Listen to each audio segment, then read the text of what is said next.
থাইরয়েডের মেডিসিন কখন খাবো? একটি কমন কোশ্চেন সকলেরই থাকে। আসসালামু আলাইকুম, আমি নিউট্রিশনিস্ট অ্যান্ড ডায়েট কনসালটেন্ট জান্নাতি ফিরদৌসী খাদিজা। আজকে আমি কথা বলবো খুব গুরুত্বপূর্ণ একটি বিষয় নিয়ে।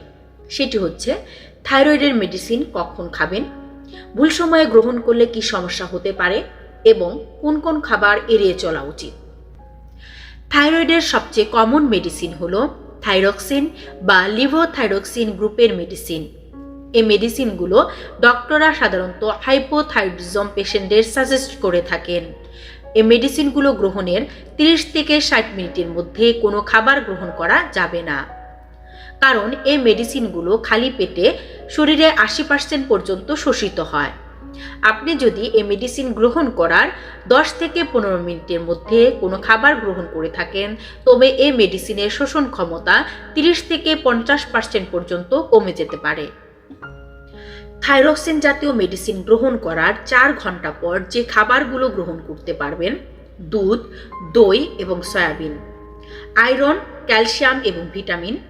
আয়রন এবং ক্যালসিয়াম থাইরক্সিনকে বাইন্ড করে ফলে শোষণ ক্ষমতা কমে যায়। চা, কফি এবং গ্রিন টি মেডিসিনের শোষণ ক্ষমতা 30 থেকে 40% পর্যন্ত কমিয়ে দেয়। তাই মেডিসিন গ্রহণ করার অন্তত 1 ঘন্টা পর চা, কফি গ্রহণ করতে পারেন।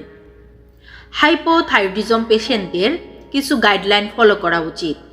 সকালে ঘুম থেকে উঠেই মেডিসিন গ্রহণ করা, প্রতিদিন একই সময়ে মেডিসিন গ্রহণ করা, মেডিসিন গ্রহণ করতে ভুলে গেলে যখনই মনে পড়বে তখনই মেডিসিন গ্রহণ করা, তবে খাবার খেয়ে ফেললে 2 ঘন্টা ওয়েট করে মেডিসিন গ্রহণ করতে হবে।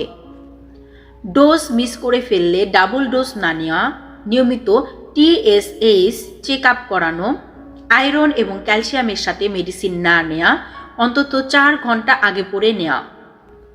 অ্যান্টাসিড জাতীয় মেডিসিন গ্রহণের 2 ঘন্টা আগে অথবা পরে নেওয়া। চা এবং কফির সাথে মেডিসিন গ্রহণ না করা।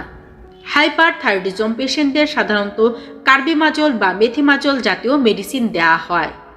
এই মেডিসিনগুলো খাবার পরে বা খাবার সাথে গ্রহণ করতে হয়।